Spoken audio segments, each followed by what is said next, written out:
खुशामदीद, आदाब, good morning आप सबको हमारी तरफ से। आप इस प्रोग्राम देख रहे हैं सलाम जेके, और सलाम जेके की नशरियात लेकर आपका मेज़बान इशफा गौहर हाजिर खिदमत है। सामईन नाज़रीन, आज की नशरियात में जहां बात ब्रिक्स से शुरुआत करेंगे, वहीं पर आपको बताएंगे कि अफ़गानिस्तान को लेकर अक़वाम मुत्तहिदा का क्या कुछ मौक़िफ़ सामने आ रहा है। उसके बाद बात जम्मू कश्मीर की करेंगे, हालात की भी बात करेंगे, वाक़ात की बात करेंगे। दिल्ली के अंदर जो एक के बाद एक बड़ी नशस्त हुई है जम्मू कश्मीर को लेकर, उसके अंदर की कहानी भी आपको बताएंगे। सियासी पारा किस तरीके से बदल रहा, उस पर भी गुफ्तगू करने की कोशिश करेंगे। 10 बजे तक आपके सामने रहने की कोशिश करेंगे। 10 बजे तक जहां खबर आपके सामने रखेंगे, तज्जिया आपके सामने रखेंगे, वहीं पर 9:40 पर आप और हम बराह रास्त बात भी कर सकते हैं। फ़ोन लाइन्स हमारी खुलेंगी, आप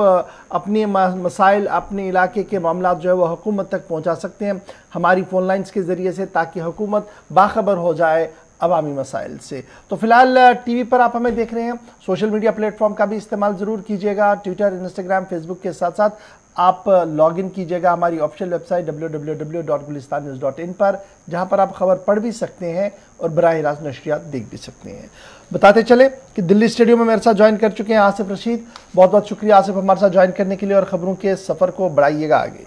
खुशामदीद, बहुत बहुत शुक्रिया आप सबका हमारे साथ ज्वाइन करने के लिए। प्रोग्राम का आगाज करते हैं आज के दिन की शुरुआत के साथ, यानी 10 तारीख है सितंबर की, और आज का दिन क्यों अहम है, तारीख में आज के दिन क्या कुछ हुआ है, हालात व वाक़यात आपके सामने रखते हैं। सबसे पहले बात करें तो आज के दिन के हवाले से, जहां पर इस बीच आपको बताएं कि दुनिया भर के मुख्तलिफ हिस्सों में तारीखी एतबार से आज का दिन क्यों अहम है। आज के दिन ही यानी 10 सितंबर को 1974 में अफ्रीकी मुल्क गिनी ने पुर्तगाल से आज़ादी हासिल की, और आज के दिन यौम आज़ादी, पुर्तगाल से आज़ादी मिलने के बाद यानी यौम आज़ादी आज अफ्रीका का मुल्क गिनी मना रहा है। 1976 में इंडियन एयरलाइंस का तैयारा बोइंग 737 का लाहौर में अगवा किया गया था, आज ही का दिन था। साल 2002 में यूरोपीय मुल्क स्विट्जरलैंड अक़वाम मुत्तहिदा का रुकन बना, आज के दिन उन 192 ममालिक की फहरिस्त में उसे भी शामिल किया गया था। 1980 में दिल्ली में पाकिस्तानी सफारतखाने पर हमला किया गया। 1966 में पार्लियामेंट ने हरियाणा और पंजाब की तश्कील 9 के लिए बिल को मंजूरी दी, आज के दिन दोनों रियासतों के लिए काफ़ी अहम है। और साल 2007 में आज ही के दिन पाकिस्तान के साबिक वज़ीर-ए-आज़म नवाज शरीफ 7 बरस की जलावतनी के बाद वापस पाकिस्तान लौटे थे, और उसके बाद मुल्क की सियासत में दोबारा वो सरगर्म हुए, और दोबारा उसके बाद उन्हें जेल भेजा गया, फिर वो जलावतन कर दिए गए। अब आज के वक्त में भी वो मुल्क से बाहर है, लेकिन सियासत पाकिस्तान के अंदर हो रही है। तमाम वो चीज़ें जो आज के दिन यानी 10 सितंबर को माजी में हुई हैं, साल 1900 से लेकर साल 2021 तक के दरमियान।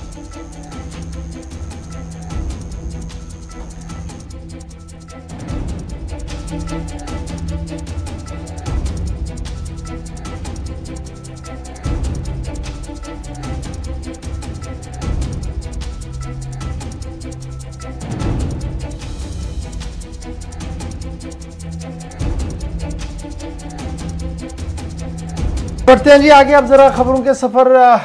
का करते हैं आगाज, और बाज़ाब्ता तौर पर सबसे पहले उस बड़े इजलास की बात करते हैं जहां पर दुनिया भर की नज़रें थी, और दुनिया भर की नज़रें रहने के साथ साथ वहां पर बात क्या कुछ हो रही थी।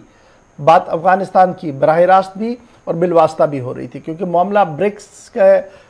इजलास का था, और ब्रिक्स इजलास के दौरान जहां कई मामले सर बहस रहे, वहीं पर अफगानिस्तान और अफगानिस्तान की मौजूदा सूरत हाल को लेकर भी शुरका के बीच में बात हुई है। वज़ीर-ए-आज़म की सदारत में मुनक्किदा इस इजलास के दौरान, जहां ब्रिक्स ने बाज़ाब्ता तौर पर काउंटर टेररिज्म एक्शन प्लान को मंजूरी दी है, वहीं पर 13वें इजलास के दौरान वज़ीर-ए-आज़म ने 5 मुल्कों के सामने इस बात को रखा कि हमने common counter terrorism action plan को अडॉप्ट करना होगा, और उसके बाद ही हम बाज़ाब्ता तौर पर आगे बढ़ सकते हैं। वज़ीर-ए-आज़म ने अगरचे बराह रास्त अफगानिस्तान का नाम नहीं लिया, ताहम कौमी सलामती के मशीर अजीत डोभाल ने जो प्रेजेंटेशन गुज़श्ता दिनों 24 अगस्त को ब्रिक्स नेशन के वज़रा जो NSAs हैं उनके सामने रखी थी, उसी के पस मंज़र में कई बातें जो है वो कही गई है, क्योंकि उस वक्त जो बातें कही गई थी उसमें लश्कर तैयबा, जैश ए मोहम्मद और दीगर तंजीमें जो हैं वो किसी न किसी तरीके से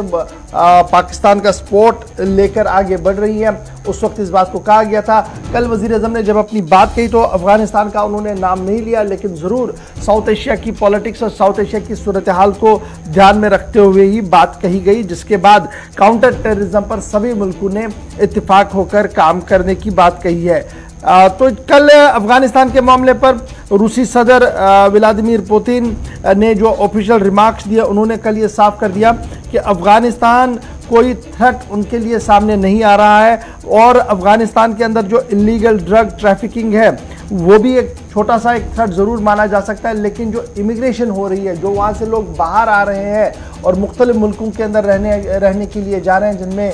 रूस भी शामिल है, वो एक बड़ा अलार्मिंग थ्रेट बन सकता है। इस पर एक मैकेनिज़्म बनाने की कोशिश करनी चाहिए। तो ये व्लादिमीर पुतिन की तरफ से कहा गया। साथ साथ अफगान के अंदर ब्रिक्स लीडर्स ने बेइत्तेफाक राय इस बात पर आवाज़ दी है और ये मुतालबा दोहराया है कि अफगानिस्तान के अंदर अमन कायम हो। सबसे बड़ी बात तो पहले ये कही गई है। उसके बाद जो तशद्दुद वहाँ पर पिछले कई दिनों से खबरें जो आ रही है उसको रोकने की बातें जो है वो कल कही गई है। तीसरी बड़ी बात जो है वो मीनिंगफुल डायलॉग्स के ज़रिए से इंट्रा कश्मीर इशूज़ को, इंट्रा अफ़गान इशूज़ को जो है वो एड्रेस करने की बात कही गई है। तो कहीं ना कहीं अफ़गानिस्तान एजेंडे के अंदर था। यही वजह है कि वज़ीर-ए-आज़म ने अगरचे अफ़गानिस्तान का नाम नहीं लिया, लेकिन बाकी सभी बंदूबीन की तरफ से अफ़गानिस्तान की मौजूदा सूरत-ए-हाल के हवाले से गुफ्तगू की गई है। और काउंटर टेररिज्म वज़ीर-ए-आज़म नरेंद्र मोदी के on the top of the list था, जहाँ पर यह बात कल कही गई है। तो ये बड़ी बड़ी इंपॉर्टेंट बात थी, क्योंकि इस पर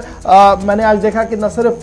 कौमी सतह के अखबारों ने इस पर लिखा है, बल्कि बैनुल-अक़वामी सतह के जो अखबार छप कर सामने आ रहे हैं, वाशिंगटन पोस्ट और दीगर अखबार, उन्होंने भी ब्रिक्स समिट के हाशिए को, ब्रिक्स समिट की बातों को कहीं ना कहीं नुमाया तौर पर जगह दी है, क्योंकि दुनिया भर की नज़रें इस पूरे समिट पर थी, जहां पर कल बात सभी लीडरों की तरफ से सामने रखी गई। तो ये भी बड़ा इंपॉर्टेंट है, एक तरफ से रूस, एक तरफ से चीन कल इस मीटिंग के अंदर था, और भारत का मौक़िफ़ काफ़ी वाज़िया कल की मीटिंग में दिख रहा था। बढ़ते हैं जी आगे। बात जब अफगानिस्तान की हमने आपको बता दी कि ब्रिक्स के अंदर अफगानिस्तान की बात हो रही है, तो ज़बीहुल्लाह मुजाहिद भी क्या कुछ कह रहे हैं। आसिफ।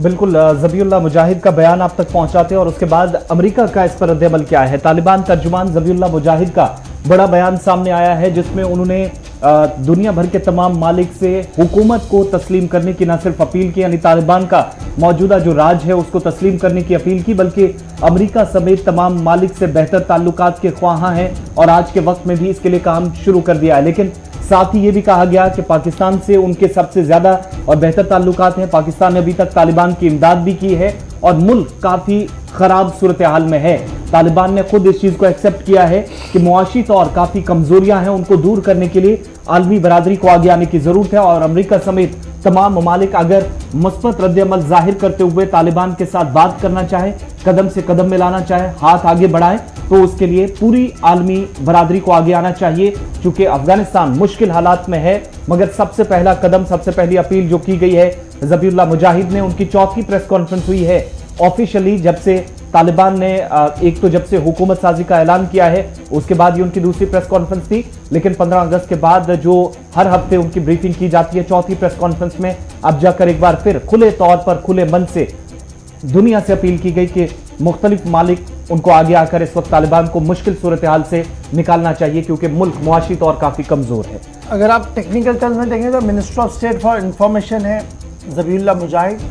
और कल एक तरफ से प्रेस कॉन्फ्रेंस थी और कल पाकिस्तान के टीवी चैनल पर भी वो दिखे रात को, जिस दौरान उन्होंने उस गुफ्तगू के दौरान आलमी बरादरी से अपील की कि वो अफ़गानिस्तान के मौजूदा सेटअप को जो बना हुआ है इसको तस्लीम करें जी, और तस्लीम क्यों करना है उसके पीछे 2-3 बड़ी वजूहात उनकी तरफ से कही गई है। और साथ साथ जिस तरीके से हक्कानी नेटवर्क को अभी भी ब्लैक लिस्ट में रखा गया था, उस पर भी कल ज़बीहुल्लाह मुजाहिद का मानना है कि जो दोहा के अंदर मुआहिदा करार पाया गया है, जो एग्रीमेंट तय किया गया था, उसमें ये कहा गया था कि अफ़गानिस्तान और तालिबान के अंदर जो लोग हैं उनको किसी भी तरीके से ब्लैक लिस्ट में नहीं रखा जाएगा। तो हक्कानी को इसमें रखना किसी भी तरीके से काबिल कबूल नहीं होगा, और यह कहीं ना कहीं दोहा एग्रीमेंट की खिलाफवर्जी है। अवलन तो ये बात कही गई। और ज़बीहुल्लाह का यह भी मानना था कि अब आहिस्ता आहिस्ता करके तमाम दफ्तरों ने काम करना शुरू कर दिया है, और साबिक अहलकार जो मुल्क फरार हो गए हैं अगर वो वापस आना चाहते हैं तो हुकूमत उन्हें तहफ़्फ़ुज़ भी दे सकती है।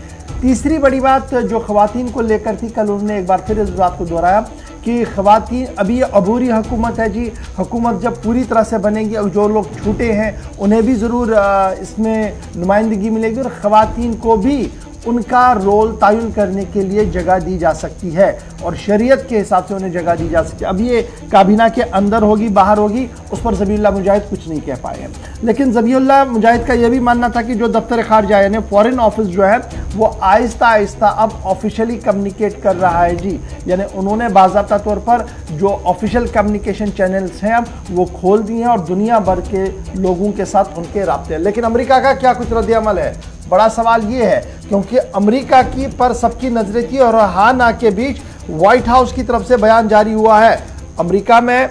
व्हाइट हाउस ने तालिबान को कोऑपरेटिव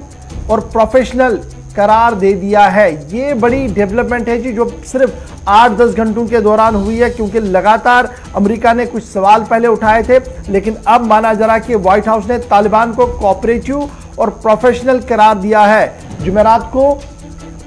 काबुल से जो बयान जारी हुआ था उसके रद्द-ए-अमल में अब ये मामला सामने आया है कि व्हाइट हाउस का मानना है कि प्रोफेशनलिज्म भी आ गया है और जिस तरीके से वो काम कर रहे हैं कोऑपरेटिव भी है। ये प्रोफेशनलिज्म और कोऑपरेटिव क्यों कहा गया है, क्योंकि जब एयरपोर्ट को फंक्शनल बनाया गया, हामिद करज़ाई इंटरनेशनल एयरपोर्ट को रनवे को ठीक कर दिया गया तो उसके बाद प्राइवेट फ्लाइट्स का आना शुरू हो गया, चार्टर फ्लाइट्स का आना शुरू हो गया। तो उसके बाद व्हाइट हाउस का ये बयान था कि काबुल एयरपोर्ट पर चार्टर फ्लाइटों के ज़रिए अमरीकी शहरियों और कानूनी तौर पर मुस्तकिल रिहायशियों को रवानगी में तालिबान ने जिस तरीके से ताउन किया था और ताउन कर रहे हैं, ये प्रोफेशनलिज्म का एक अनमोल नमूना है। तो इसको लेकर अब व्हाइट हाउस ने ये बात जो है वो सामने रखी है। ये बड़ी बात कही गई है कि तालिबान ने बहुत सारे ऐसे इकदाम किए हैं, चूंकि जो बयान आया है उसमें व्हाइट हाउस की तरफ से प्रोफेशनल कोऑपरेटिव इसलिए भी कहा गया चूंकि बहुत सारे शहरी, जो आपको याद होगा कि 15 अगस्त में एक तरह से कंट्रोल मुकम्मल तौर पर एयरपोर्ट को छोड़कर बाकी तमाम एरियाज पर यानी काबुल के अंदर तालिबान पहुंच चुका था, कंट्रोल था, लेकिन उसके बाद शहरियों को या अमरीकी अफवाज को वहां से निकालने के लिए या इनखला का जो अमल था वो काफी वक्त तक जारी रहा और 21 अगस्त की रात तक जब यहां से आखिरी फौजी को नहीं हटाया गया, वापस अमेरिका नहीं ले जाया गया, तब तक तालिबान की तरफ से भी कोई ऐसा इकदाम नहीं किया गया जहां से कोई चोट पहुंची हो अमेरिका को। वो तमाम इकदाम अब मुस्बत नजर आने लगे हैं व्हाइट हाउस को और जो पहला बयान जारी हुआ है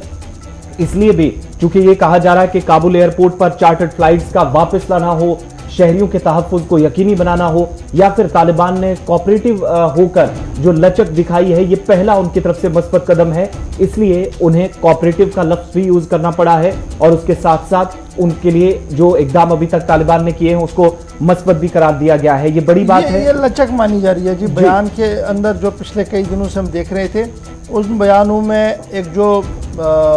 एक ठोसपन था, वो जो सख्त गिर मौक़िफ़ था, उसमें कहीं ना कहीं तब्दीली आज जो है वो व्हाइट हाउस की तरफ से सामने रखी गई है। बढ़ते हैं जी आगे, बात ज़रा अक़वाम मुत्तहिदा की भी करते हैं, क्योंकि अक़वाम मुत्तहिदा की बात भी इस वक्त इंतहाई अहम बनती है, क्योंकि अक़वाम मुत्तहिदा ने आलमी बरादरी से और तमाम दुनिया से अपील किया कि वो अफ़गानिस्तान की बाज़ाबातकारी और अफ़गानिस्तान की मदद के लिए सामने आए और उनका मानना है कि अगर अफ़गान हुकूमत को माली मुआवनत इस वक्त नहीं की गई तो ये हुकूमत गिर सकती है। हुकूमत का गिरना अपनी जगह है, वहाँ पर इंसानी हुकूक की पामालियाँ हो सकती हैं। अब ये कैसे होंगी, उनका मानना है कि जब पैसा नहीं होगा तो दाम जो है वो बढ़ेंगे, अशिया ज़रूरी की अशिया की जो कीमतें हैं वो अरूज पर हो जाएंगी, जिसके बाद हुकूमत और आवाम की हाथों से वो बाहर होगा, जो किसी न किसी तरीके से ख़तरनाक साबित हो सकता है। इसलिए रिफॉर्म्स के तहत और हमने सभी चीज़ों का ध्यान में रखते हुए ये काम करना होगा कि हमने वहाँ पर हर आदमी तक पहुँचना होगा और ये हिस्टोरिकल ब्रेकडाउन वहाँ पर ना हो, उसको लेकर आलमी बरादरी को मुआवनत और आलमी बरादरी को सामने आना होगा। अक़वाम मुत्तहिदा के ज़िम्मेदारों की तरफ से जो इस वक्त वहाँ पर मौजूद है, जो सूरत हाल को नज़र रख रहे हैं, ह्यूमैनिटेरियन एड को चलाने की कोशिश कर रहे हैं, उनका मानना है कि वक्त आ गया है कि सभी आलमी बिरादरी को एक होकर इस वक्त अफगानिस्तान के हालात को बेहतर बनाने के लिए कोशिशें करनी होंगी। चलिए, अक़वाम मुत्तहिदा की सूरत हाल पर नजर है, लेकिन हो सकता है कि चूंकि मुआशी बहरान का पहले ही जिक्र किया गया है तालिबान की तरफ से, और उसके साथ साथ यूएन की तरफ से भी इस बात पर काफ़ी तवज्जो दी जा रही है कि आने वाले वक्त में, जिस पहले से ही खदशात का इजहार किया गया था कि इस महीने के आखिर तक अशियाई ज़रूरिया का खात्मा भी हो सकता है और उस वजह से एक बड़ी परेशानी लोगों के लिए, फाका कशी का शिकार लोग हो सकते हैं, उससे बचने के लिए इकदाम उठाने की ज़रूरत है, इस पर जोर दिया गया है। अब जरा बढ़ते हैं आगे। इसमें एक चीज बड़ी है जो बाइडेन की तरफ से इस वक्त जो बात सामने आ रही है वो ये है कि ह्यूमैनिटेरियन एड के तहत जो फ्रीज किए गए थे 9.5 बिलियन जो सेंट्रल बैंक एसेट्स है, शायद उन्हें आज या कल तक जो है वो खोला जा सकता है। यानी जो बंद फ्रीज किया हुआ था पैसा 9.5 बिलियन अफगानिस्तान के लिए सेंट्रल बैंक एसेट्स को, उसको शायद तालिबान हुकूमत के लिए और तालिबान इंतजामिया के लिए खोल दिया जा सकता है। जो बाइडेन इंतजामिया की तरफ से इस तरीके के इशारे जो है वो रात देर गए प्रेस कॉन्फ्रेंस के अंदर दे दिए गए। अफगानिस्तान की बात हो रही है तो मामला जरा क्रिकेट का भी आपको बताते चले, क्योंकि क्रिकेट के अंदर जो टीम बनाई गई थी उसके अंदर जो सरबराह है उसने इस्तीफा दे दिया है, यानी कैप्टन ने खुद को इससे अब अलहदा कर दिया है। बिल्कुल, स्क्वाड का ऐलान हुआ था। आलमी T20 क्रिकेट वर्ल्ड कप होने जा रहा है और उससे एक महीने पहले मुख्तलिफ टीमों की तरफ से अनाउंसमेंट्स हो रही हैं, लेकिन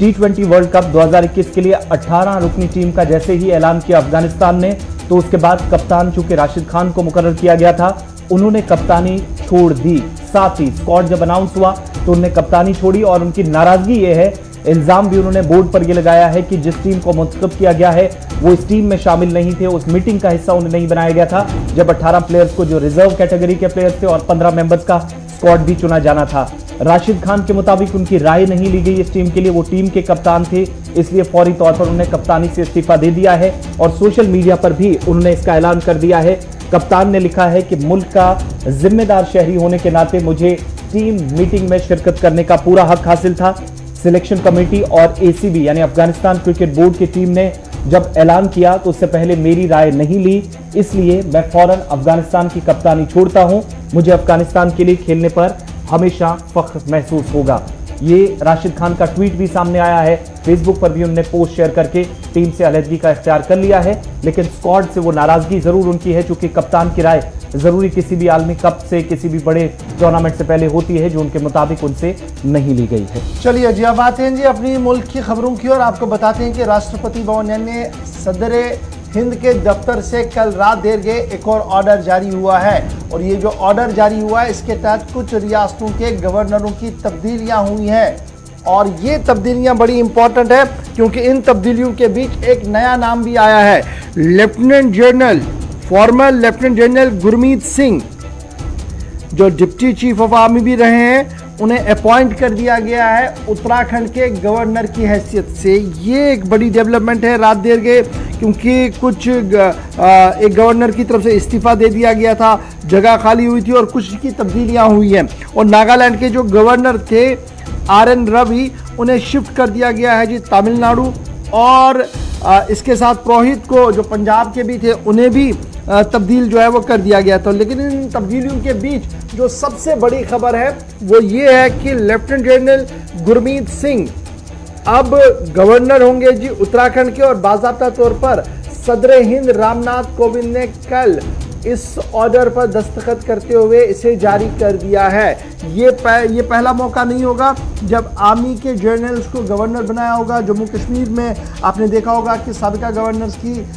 किस तरीके से आर्मी बैकग्राउंड हुआ करता था, लेकिन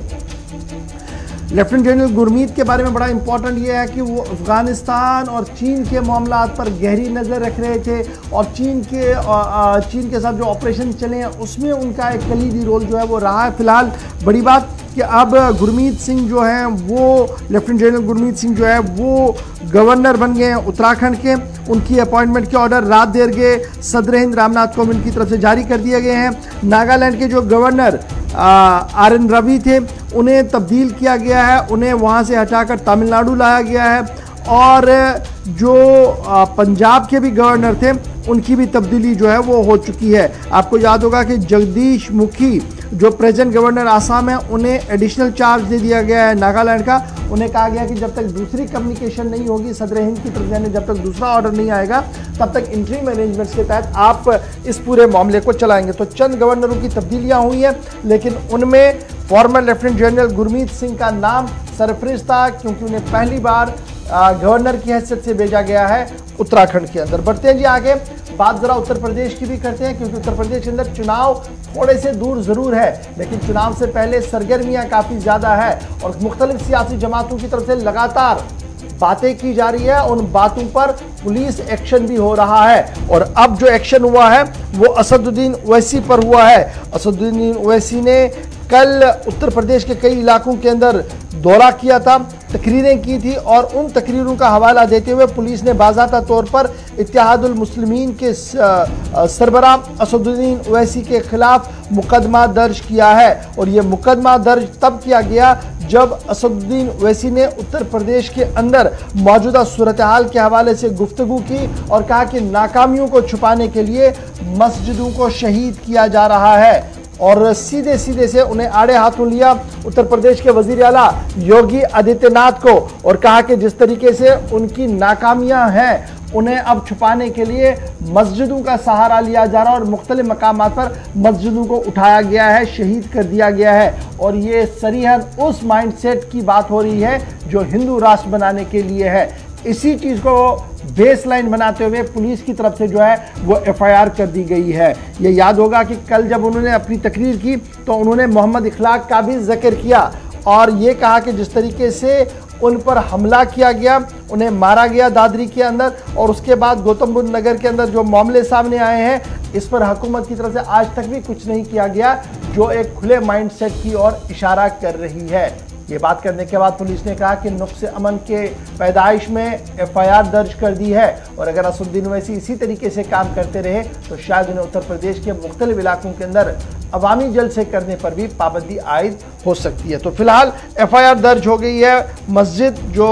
है उसके मामले पर और उत्तर प्रदेश के वजीर आला को बराह रास्त तनकीद करने के लिए उन पर एफआईआर दर्ज हो गई है। बढ़ते हैं आगे, अब ज़रा आपको बड़ी एक अहम बात भी बताते हैं, बड़ी इंपॉर्टेंट चीज़ है ये, क्योंकि कौमी रैंकिंग जारी हुई है और ये नेशनल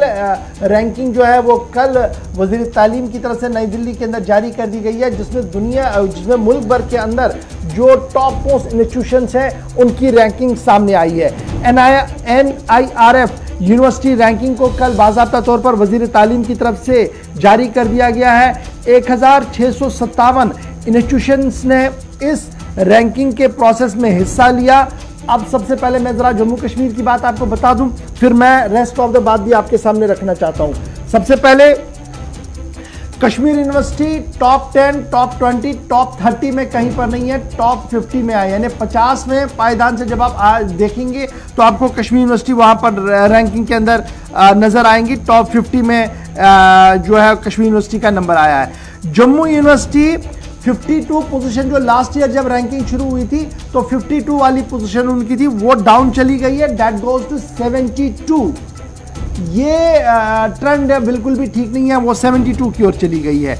NIT श्रीनगर और श्री माता वैष्णो देवी, ये इंजीनियरिंग के जो 100 कॉलेज चुने गए हैं टॉप 100 में से, इन दोनों कॉलेज को जगह मिली है। NIT श्रीनगर को भी जगह मिली है और श्री माता वैष्णो देवी कॉलेज को भी जो है वो इंस्टीट्यूट को भी जो इंजीनियरिंग के अंदर इन्हें टॉप 10 में जो है वो जगह दी गई है। NIRF की रैंकिंग हर साल रिलीज की जा रही है और जब ये रैंकिंग रिलीज की गई, अब जरा ध्यान देंगे जम्मू कश्मीर और जहां जहां पर हमारी नशियात को देखे जा रहा है। टॉप 10 यूनिवर्सिटियां कौन कौन सी है, बड़ी इंपॉर्टेंट है जी। बेंगलोर ने तीर मार लिया है, IISc यूनिवर्सिटी जो है वो टॉप रैंकिंग में सबसे अव्वल आई है। दूसरी रैंकिंग पर है JNU यूनिवर्सिटी, तीसरी पर है BHU बनारस हिंदू यूनिवर्सिटी, चौथी पर है कलकत्ता यूनिवर्सिटी और पांचवी पर है अमृता विश्वा विद्यापीठ, ये 5th नंबर पर है। 6 पर है JMI यूनिवर्सिटी और 7वें नंबर पर है Manipal academy of higher education, ये जी 7वें नंबर पर है। 8वें पर है JU, 9वें नंबर पर है यूनिवर्सिटी ऑफ हैदराबाद और 10वें नंबर पर है अलीगढ़ मुस्लिम यूनिवर्सिटी। ये 10 यूनिवर्सिटियां हैं टॉप 10 में। और डेंटल कॉलेज, क्योंकि हमारे जम्मू कश्मीर के लोग भी डेंटल सर्जन बनने के लिए बाहर जाते हैं, तो याद रखिएगा टॉप 5 जो डेंटल कॉलेज हैं वो कौन से हैं। मणिपाल डेंटल कॉलेज उदय पे, ये जिना पहले नंबर पर है जी। उसके बाद डॉक्टर DY पाटिल पुणे के अंदर है, ये डेंटल कॉलेज में दूसरे नंबर पर आया है। और Saveetha Institute of Medical and Technical Science Chennai, ये तीसरे नंबर पर आया है। Maulana Azad Institute of Dental Science Delhi, ये चौथे नंबर पर आया है। और लखनऊ का एक इदारा किंग जॉर्ज मेडिकल यूनिवर्सिटी, ये 5वें नंबर पर आई है दांतों के मामले पर, डेंटल सर्जरी और डेंटल इंस्टीट्यूशन और डेंटल कॉलेज के हवाले से। अब रिसर्च इंस्टीट्यूट्स कितने बड़े हैं, हमारे पास बहुत सारे रिसर्च इंस्टीट्यूट्स हैं, लेकिन 5 रिसर्च इंस्टीट्यूट जो टॉप 5 2021 के हवाले से आए हैं। IISc Bangalore, IIT Madras, IIT Mumbai, IIT Delhi और IIT खगरपुर, ये 5 है जी IITs जो 2021 के रिसर्च इंस्टीट्यूट में टॉप रैंकिंग पर आई है। NIRF रैंकिंग जो आर्किटेक्चर में आया है, ये बड़ा इंपॉर्टेंट है। 5 इंस्टीट्यूट जो आर्किटेक्ट में आया है, एक IIT रुड़की नंबर 1 पर है, कालीकट NIT ये दूसरे नंबर पर है, IIT खड़गपुर ये तीसरे नंबर पर है, चौथे नंबर पर है school of planning and architect Delhi और 5वें नंबर पर है centre for environmental planning and technology university Ahmedabad, ये 5वें नंबर पर आई है जी आर्किटेक्ट के हवाले से। और फिर इंजीनियरिंग कॉलेज के हवाले से जो टॉप 10 इंजीनियरिंग कॉलेज है उसकी ओर देखिएगा। एक तो Madras IIT Delhi, IIT Bombay, IIT Kanpur, IIT Kharagpur, IIT Roorkee, IIT Guwahati, IIT Hyderabad, NIT त्रिपुली और NIT एक और है जी, ये 10 नंबर है इंजीनियरिंग कॉलेज के जो टॉप रैंकिंग में आए हैं। और ये रैंकिंग इसलिए मैंने आपके सामने रखी क्योंकि कल मैं जब ये रैंकिंग सामने आई थी तो हमारे सोशल मीडिया प्लेटफॉर्म पर बड़ी चीज़ें चल रही थी जो टॉप 10 में जी आ गया कश्मीर यूनिवर्सिटी। जब हमने खंगालने की कोशिश की तो टॉप 10 में नहीं, टॉप 20 में नहीं, टॉप 30 में भी नहीं, टॉप 50 में ज़रूर आप उसको पा सकते हैं। लेकिन जम्मू यूनिवर्सिटी के लिए खबर अच्छी नहीं है क्योंकि रैंकिंग और नीचे चली गई है जो शायद किसी भी तरीके से काबिल-ए-कार नहीं है। जी आसिफ, बिल्कुल बड़ी यूनिवर्सिटी है और सूबे की इस बड़ी यूनिवर्सिटी पर उम्मीदें भी काफ़ी ज़्यादा, हर ज़िले से तलबा ठीक उसी तरीके से जैसे शुमाल जनूब से श्रीनगर कश्मीर यूनिवर्सिटी या सेंट्रल यूनिवर्सिटी का रुख तलबा करते हैं, तो जम्मू के अंदर भी हालांकि कैंपस बहुत सारे एरियाज़ में है लेकिन परफॉर्मेंस इतनी अच्छी रही है जिसके नताइज आज आपके सामने हैं। 52 से खिसक कर रैंकिंग इस वक्त जो दर्जाबंदी हुई है उसमें 72वें नंबर पर चली गई है। तो अंदाज़ा खुद लगाइएगा कि आलमी वबा हो या उससे पहले की परफॉर्मेंस जब साल दर साल रेट की जाती है तो जम्मू यूनिवर्सिटी कहाँ इस वक्त फिसल कर चली गई है। रैंकिंग के हवाले से बात थी, लेकिन इस बीच आपको एक खबर बताएं, जनूबी कश्मीर के कुलगाम से इस वक्त खबर आ रही है जहां पर बताया जा रहा है कि पोचरो इलाके में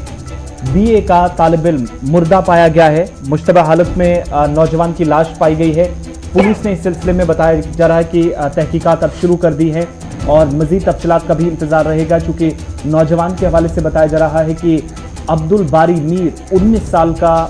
ये नौजवान सनफ एजाज अहमद मीर बुचरू का रहने वाला है और पुरस्कार मौत हुई है इसकी आज सुबह बुचरू इलाके से जहां पर लाश बरामद की गई है। BA का तालिब इल्म है ये, और क्या कत्ल का कोई मामला है या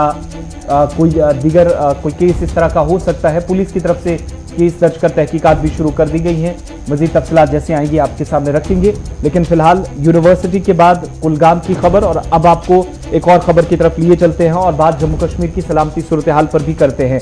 लेकिन उससे पहले जरा खबर आपको फोर्ड के हवाले से भी बताते हैं, क्योंकि मुल्क के अंदर आलमी वबा हो या उससे पहले मनफी असरात कई बड़े इदारों पर पड़े और फोर्ड वो कंपनी जो कई बड़ी कारें बनाने, कई महंगी कारें मुल्क के अंदर तैयार करके मुल्क की मुख्तलिफ रियासतों के अंदर फरोख्त करती थी, लेकिन अब प्लांट्स को बंद करने की तैयारी मुल्क के अंदर 2 मुख्तलिफ मकामात पर फोर्ड की तरफ से की गई है। इको स्पोर्ट हो या फिगो कार हो, जो बड़े पैमाने पर इस्तेमाल पूरे हिंदुस्तान के अंदर होती है, वो अब बहुत कम सड़कों पर दौड़ती आपको नजर आएंगी, क्योंकि फोर्ड अपने 2 बड़े प्लांट भारत के अंदर बंद करने की तैयारी कर चुका है। इससे पहले आपको याद होगा कि जनरल मोटर्स ने अपना प्लांट यहाँ भारत के अंदर बंद किया था और फोर्ड ने कल रात देर के अपना बयान जारी करते हुए कहा कि मैन्युफैक्चरिंग यूनिट जो यहाँ पर थे वो सारे के सारे बंद कर दिए गए हैं और अब सिर्फ इंपोर्ट कारें जो है वो यहाँ पर बिकेंगी। यूएस ऑटो मेजर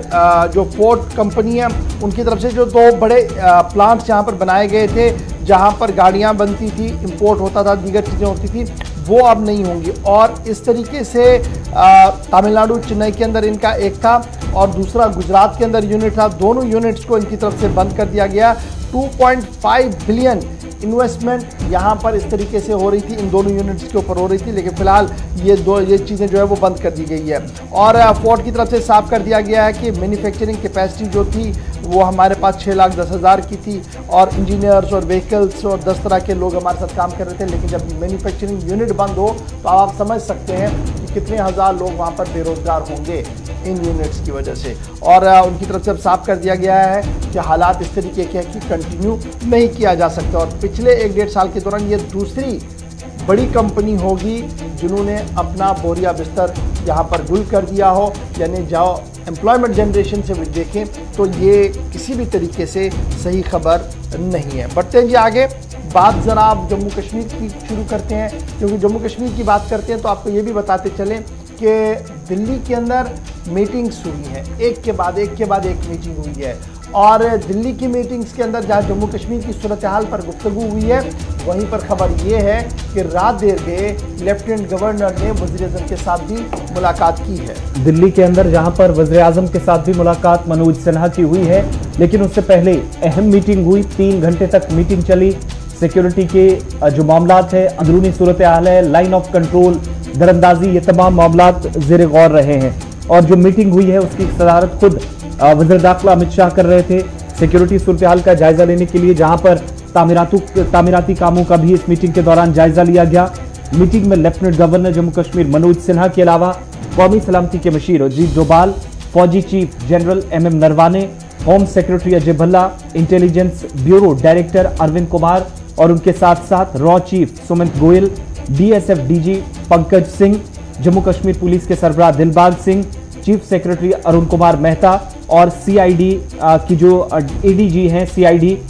रश्मि रंजन सवेन, जो कि इस मीटिंग का हिस्सा थी। एक तो सलामती सूरत हाल के मुमकिन क्या कुछ इकदाम उठाने की इस वक्त ज़रूरत है। सरहद पार जो हलचल हुई, अफगानिस्तान के अंदर तब्दीलियां हुई हैं, उसके बाद हालांकि अभी तक ऑफिशियली सरकार ने या पुलिस या दीगर किसी एजेंसी की तरफ से ये नहीं कहा गया कि ऐसी सूरत हाल बनी हो, लेकिन उसके हालात के उस तरफ जो हालात रहे उसके शायद मनफी असरात सरहद के इस पार भी पड़ सकते हैं। दरअंदाजी की कोशिशें 1-2 बार हुई है, उन तमाम चीज़ों को डिस्कस किया गया और मौजूदा जो सूरत हाल है उस पर ब्रीफ किया गया वजारत दाखिला को। बड़ी बात यह थी कि इस मीटिंग में तरक्याती मंजरनामे पर जरूर बात हुई है, लेकिन सिक्योरिटी का मेजर कंसर्न था, चूंकि पिछले दिनों ही एक प्रोग्राम में हमने आपको कुछ रिपोर्ट्स का हवाला दिया था, कुछ पुलिस इंतजामिया की जो हालिया दिनों में रिपोर्ट्स आई थी। शुमाली कश्मीर के अंदर 3 सरहदी अजला जहां पर दरअंदाजी की कोशिशें भी साथ साथ हुई और उसके अलावा गैर मुल्की मिलिटेंटों की मौजूदगी भी, वो तमाम चीज़ें तमाम पैरामीटर्स पर 3 से 3.25 घंटे तक बातचीत हुई है। और वज़ीर दाखिला अमित शाह के सामने जब बात रखी गई तो उन्होंने अफसरान को हिदायत दी कि अमन कानून की सूरत हाल को बरकरार रखा जाए,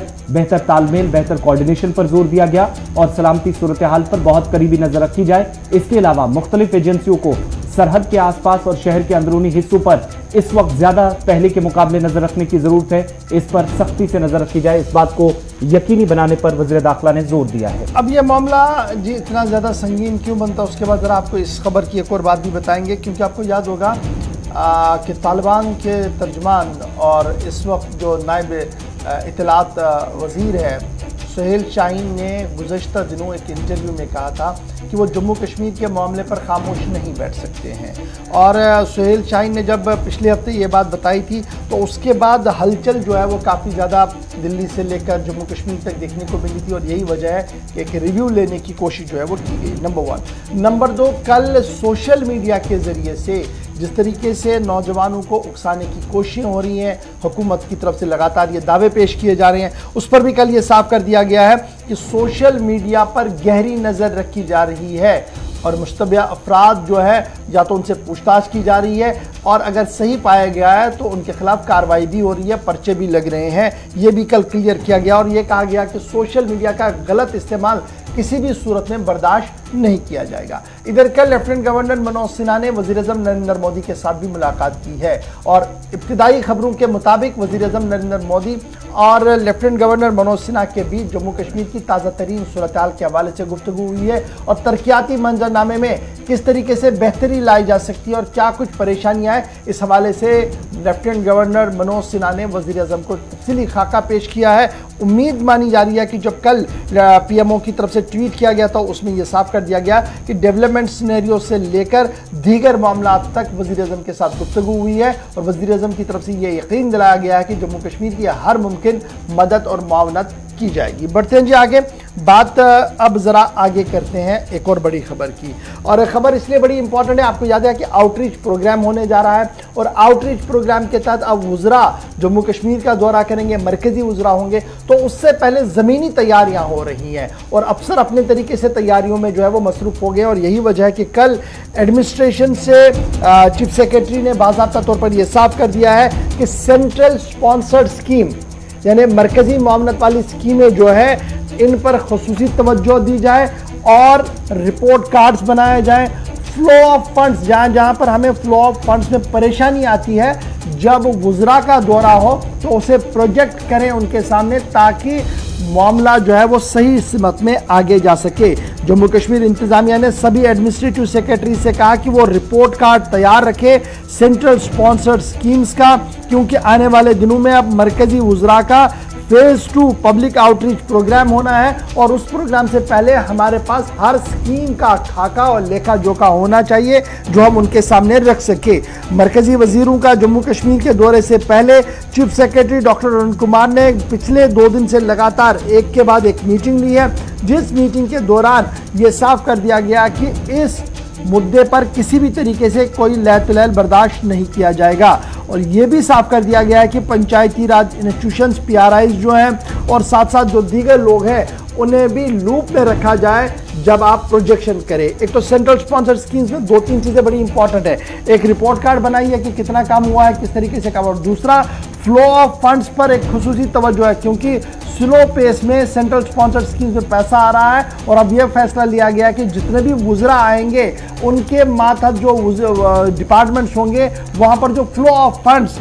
सेंट्रल स्पॉन्सर्ड स्कीम के तहत है उसे वुज़रा के सामने रखा जाएगा ताकि जम्मू कश्मीर के अंदर तरक्याती मंजरनामे में और ज़्यादा तेज़ी हो और किसी भी तरीके से जो लो फंडिंग वाला मामला है वो तरक्की के सामने रुकावट खड़ी ना कर सके। चलिए जी, छोटे से ब्रेक के लिए रुक रहे हैं, ब्रेक के उस पार आएंगे तो आपको बताएंगे कि इंतजामिया ने एक और फैसला लिया है, वो फैसला क्या है और फिर इस वक्त मौजूदा सूरत-ए-हाल क्या है, क्योंकि आज जुम्मतुल मुबारक है और जुम्मतुल मुबारक के पेश नज़र वादी कश्मीर की सूरत-ए-हाल क्या है, क्योंकि ट्रेन की चुक-चुक को रोक दिया गया है। ब्रेक के फौरन बाद